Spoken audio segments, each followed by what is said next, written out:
الحمد لله رب العالمين، والصلاة والسلام على عبد الله ورسوله محمد وعلى آله وأصحابه وأزواجه وذرياته أجمعين ومن تبعهم بإحسان إلى يوم الدين. أشهد أن لا إله إلا الله وحده لا شريك له، وأشهد أن محمدا عبده ورسوله. أما بعد، فقد قال الله جل وعلا في كتابه الكريم: وكذلك جعلناكم أمة وسطا لتكونوا شهداء على الناس ويكون الرسول عليكم شهيدا. وقال النبي صلى الله عليه وسلم: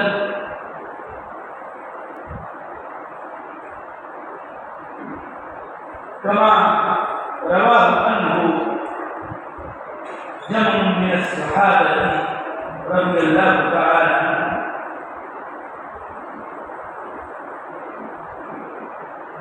قال إن النبي صلى الله عليه وسلم قال: افترقت اليهود على 71 فرقة، وافترقت النصارى على 72 فرقة، وستفترق أمتي على 73 فرقة كلها في النار إلا واحدة. قال: من هي يا رسول الله؟ قال: ما أنا عليه وأصحابي. وفي بعض الروايات قال: هي الجماعة. وفي رواية أخرى: هي ما على مثل ما أنا عليه وأصحابي اليوم. الحديث رواه الإمام أحمد بن حنبل وابن ماجه وغيرهما من المحدثين، والحديث صحيح صححه جمع من أهل العلم المشتهرين بالحديث، وكذلك صححه الإمام الألباني رحمه الله أجمعين. حمد والصلاة